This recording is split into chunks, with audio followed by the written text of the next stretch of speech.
Friends, welcome to this channel. Hope कि आप लोग सभी लोग सेफ होंगे, जहाँ भी हैं सुरक्षित हैं और पढ़ाई करते रहें। देखिए, इस वीडियो में हम देखेंगे कि जो प्रॉब्लम है डेफिसिट डिमांड का और एक्सेस सप्लाई के बारे में, उसके बारे में कंसेप्ट को समझेंगे।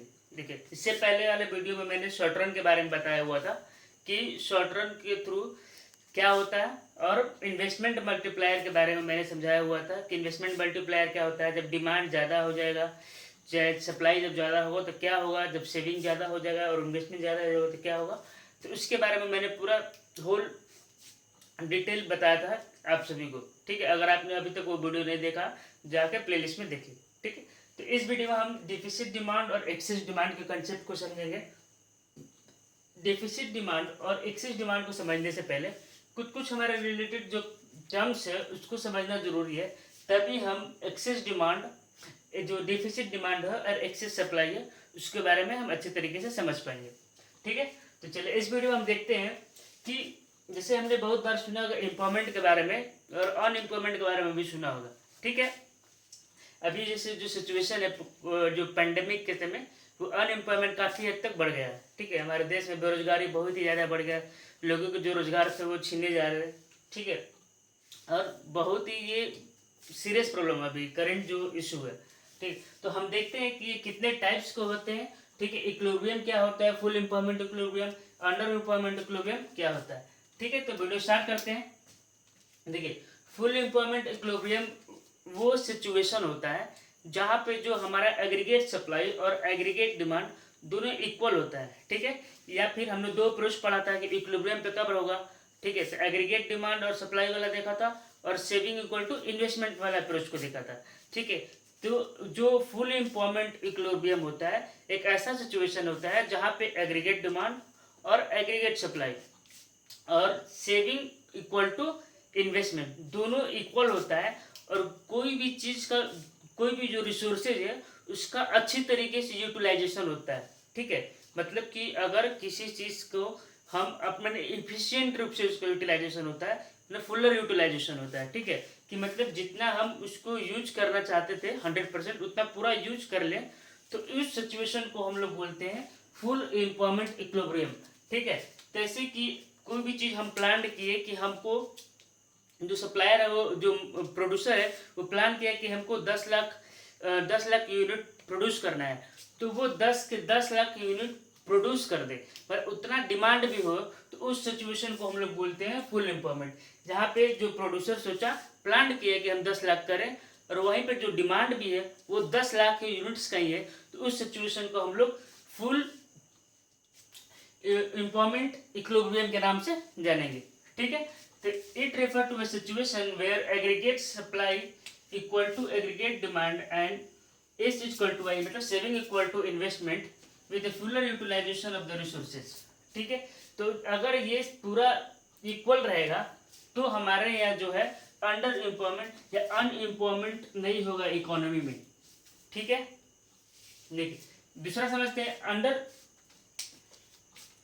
अंडर एम्प्लॉयमेंट इक्विलिब्रियम, मतलब जितना एम्प्लॉयमेंट होना चाहिए उससे कम है। ठीक है, तो ये भी सेम सिचुएशन है कि एग्रीगेट डिमांड और एग्रीगेट सप्लाई इक्वल रहेगा, बट जो फुलर यूटिलाइजेशन होना चाहिए वो फुलर यूटिलाइजेशन नहीं हुआ है। जैसे कि अगर सपोज करते हैं कि 10 लाख, मतलब कोई भी चीज़ से, ठीक है, 100 चीज़ बन सकता था। ठीक है, बट जो प्रोड्यूसर है वो 80 चीज़ बनाना चाह रहा है, और जो डिमांड भी है वो 80 चीज़ का हो रहा है। ठीक है, तो मतलब 100 बनना चाहिए था, बट प्रोड्यूसर प्लान के 80 ही बनाएंगे, और डिमांड भी 80 का ही है, तो जो 20 का जो गैप है वो क्या हुआ, अंडर एम्प्लॉयमेंट हो गया। ठीक है, कि मतलब जितना चाहिए था कि 100 बन जाना चाहिए था, लेकिन वो प्लान ना करके हम 80 ही प्लान कर रहे हैं बनाने के लिए, और जो डिमांड भी है वो 80 का ही है, तो उस सिचुएशन को हम लोग बोलते हैं अंडर एम्प्लॉयमेंट इक्विलिब्रियम। मतलब इक्विलिब्रियम मतलब जहाँ पे दोनों बराबर हो, लेकिन यहाँ पे बराबर नहीं है, बराबर है बट जो गैप है 20 का, वही हमारा अंडर एम्प्लॉयमेंट इक्विलिब्रियम बोलते हैं। ठीक है, तो it refers to a situation where aggregate demand equal to aggregate supply and saving equal to investment, but without the fuller utilization of resources, so that there is no excess capacity or इम्पॉर्म, ठीक है। So there is no excess capacity, और इसमें यहाँ पे क्या होगा, under empowerment का सिचुएशन बनेगा, ठीक है। अब हम समझते हैं कि वॉलंटरी एम्पावरमेंट क्या होता है, इनवॉलंटरी एम्पावरमेंट क्या होता है। देखिए नाम से लग रहा है वॉलंटरी मतलब अपने मन से, ठीक है, हमें कुछ मिल रहा है करने के लिए बट हम करना ही नहीं चाहते हैं, ठीक है। बहुत सारे लोग हैं जो जैसे जॉब जिनको मिला है लेकिन वो जॉब नहीं करना चाहते हैं, वो उस जो रेट मिल रहा है, जो एग्जिस्टिंग वेजेस मिल रहा है वो उस पर काम ही नहीं करना चाहते, तो उस वो लोग को हम बोलेंगे वॉलंटरी अनएम्प्लॉयमेंट रोग है, ठीक है। लेकिन जो लोग काम करना चाहते हैं, कितना भी पैसा पे वो काम करना चाहते हैं बट उनके पास काम ही नहीं है, वो काम क्यों नहीं है, क्योंकि जो डिमांड है वो बहुत ही कम है, तो सप्लायर भी वो सप्लाई नहीं कर रहा है, ठीक है।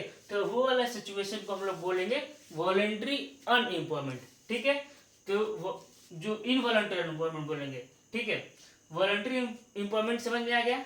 Unemployment it refers to a situation when the some people are not willing to work at existing wage rate, जितना वेज रेट मिल रहा है उतना पे वो काम करना ही नहीं चाह रहे हैं, उनका मन ही नहीं है काम करने का, वैसे में वॉलंटरी अनएम्प्लॉयमेंट बोलेंगे।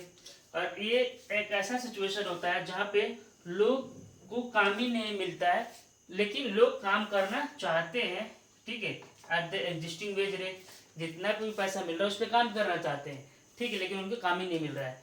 तो जो भी प्लान, देखिए इसको कैसे समझेंगे कि इनवॉलंटरी अनएम्प्लॉयमेंट है, ठीक है, मतलब कि जब दोनों के बीच में जो प्लान्ड आउटपुट किया गया था कि मान लो हमको 10 यूनिट बनाना था और जो पोटेंशियल आउटपुट हुआ वो 8 यूनिट का ही हुआ, तो 2 यूनिट के कारण बहुत सारे लोगों को जॉब नहीं मिला होगा, क्योंकि प्रोड्यूसर सोचा है कि डिमांड है ही नहीं तो प्रोड्यूस करने का क्या फायदा। तो वो जो यूनिट के कारण जो एम्प्लॉयमेंट को जो इम्पैक्ट पड़ा, अगर वही 10 का 10 यूनिट बनता तो क्या होता, फुल एम्प्लॉयमेंट होता, लेकिन वो 2 के कारण नहीं यूनिट बन रहा है, इसके कारण एम्प्लॉयमेंट क्रिएट हो रहा है, अनएम्प्लॉयमेंट, तो जिसको हम लोग बोलेंगे इनवॉलंटरी अनएम्प्लॉयमेंट, ठीक है। अब समझते हैं कि फुल एम्प्लॉयमेंट क्या होता है, ठीक है। फुल एम्प्लॉयमेंट एक ऐसा सिचुएशन होता है जहाँ पे who are able to work and willing to work at existing wage are getting work, मतलब कि जो काम करना चाहते हैं उनको काम मिलता है, उस सिचुएशन को हम लोग फुल एम्प्लॉयमेंट बोलेंगे, ठीक है। तो एक ऐसा सिचुएशन होता है जहाँ पे लोग को काम करने का भी मन है, जितना एग्जिस्टिंग वेज रेट मिल रहा है उस पर भी काम करने का मन है, तो उस सिचुएशन को हम लोग बोलेंगे फुल एम्प्लॉयमेंट, जहाँ पे जो डिमांड ऑफ लेबर होता है वो सप्लाई होता है, मतलब सभी लोग जितना रेट मिल रहा है उस पर रेडी है, खुश है और वो काम कर रहे हैं, तो इस सिचुएशन को हम लोग बोलते हैं फुल एम्प्लॉयमेंट, ठीक है। अब देखिए नेचुरल एम्प्लॉयमेंट क्या होता है।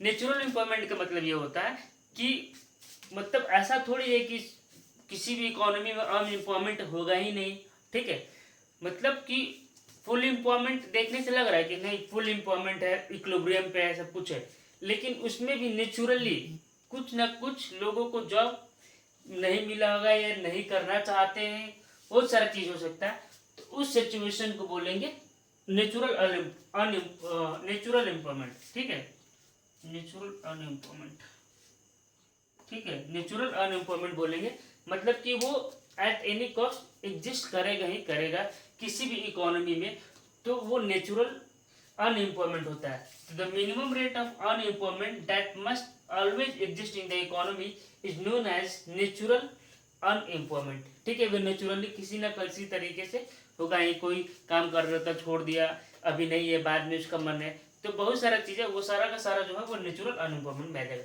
ठीक है। नेचुरल अनएम्प्लॉयमेंट को हम 2 तरीके से कैटेगराइज करते हैं, एक होता है फ्रैक्शनल, एक होता है स्ट्रक्चरल, ठीक है। तो समझते हैं कि फ्रैक्शनल जो है, फ्रिक्शनल जो अनएम्प्लॉयमेंट है वो क्या होता है। तो देखिए फ्रिक्शनल अनएम्प्लॉयमेंट का मतलब होता है कि जब चेंज हो जाए जब में ही, मतलब कि कोई प्रोड्यूसर था, वो कॉटन टेक्सटाइल जो था, ठीक है, कॉटन इंडस्ट्रीज था, लेकिन वो अब डिसाइड किया कि अब वो उस धंधे को नहीं करेगा, उस चीज़ को नहीं करेगा, वो कुछ दूसरा चीज़ करेगा, ठीक है।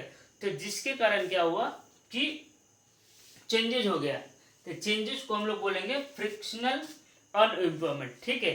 तो मतलब जॉब में चेंज हो गया। अब जैसे वो प्रोड्यूसर पॉइंट ऑफ व्यू से होगा, जैसे हम लोग हैं, हम लोग क्या करते हैं, जॉब को शिफ्ट करते रहते हैं, चेंज करते रहते हैं, कभी दूसरे कंपनी में, कभी दूसरे कंपनी में।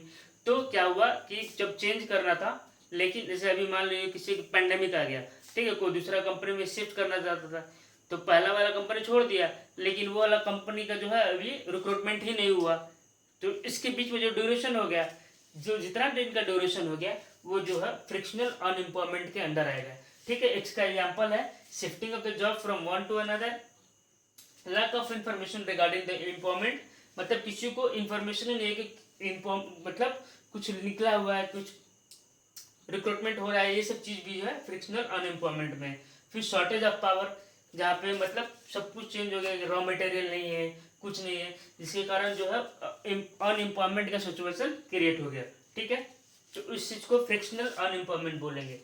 अब स्ट्रक्चरल अनएम्प्लॉयमेंट का मतलब होता है कि changes related to new technology. जैसे कि मान लीजिए अभी 4G का टेक्नोलॉजी चल रहा है, फिर क्या होगा, 5G का टेक्नोलॉजी होगा, तो उसमें क्या होगा, तो अभी जो लोग हैं उनके पास नॉलेज किसका है, 4G का है, बट 5G आएगा तो क्या उनका टेक्नोलॉजी, वो 4G वाला टेक्नोलॉजी पे काम नहीं कर पाएंगे। तो मान लो कोई कोई लोग वो समझ ही नहीं पाए उस सिस्टम को, तो क्या होगा, वो बेरोजगार हो जाएंगे। ठीक है, उनको कंपनी निकाल देगी, क्योंकि अब 5G का टेक्नोलॉजी तो 5G के अकॉर्डिंग करना पड़ेगा, लेकिन वो उस टेक्नोलॉजी को समझ ही नहीं पा रहे हैं। तो उस वाले सिचुएशन को बोलते हैं स्ट्रक्चरल अनएम्प्लॉयमेंट, जो टेक्नोलॉजी के चेंज होने के कारण होता है। जैसे टेक्नोलॉजी चेंज हो गया, फिर अनएक्सपर्ट लेबर फोर्स, मतलब वो समझ ही नहीं पा रहा, जो लेबर है वो उस काम को समझ नहीं पा रहा, तो वो वाला सिचुएशन को हो जाए तो स्ट्रक्चरल अनएम्प्लॉयमेंट होगा। ठीक है, तो अब आने वाले जो नेक्स्ट वीडियो होगा उसमें हम लोग पढ़ेंगे, पहले डिफिसिट डिमांड के बारे में पढ़ेंगे, फिर नेक्स्ट वीडियो में पढ़ेंगे कि एक्सेस डिमांड, जो एक्सेस सप्लाई जो है वो कैसे होता है, और ये कैसे हम इकोनॉमी को इक्विलिब्रियम पे लाते हैं जब ये दोनों सिचुएशन होता है। ठीक है, अगर आपको वीडियो पसंद आ रहा है तो ज़्यादा से ज़्यादा लोगों तक शेयर करिए, ताकि सबको अच्छे कंटेंट मिले। ठीक है, और ये जो है ये board point of view, other competitive जो बेसिक है, जो अभी नए नए इकोनॉमिक्स को देख, वो सारा का सारा इसमें कवर किया हुआ है। ठीक है, आप इसको अदर एग्जाम के लिए भी यूज कर सकते हैं। ठीक है, तो इस वीडियो में बस इतना ही। Thank you so much.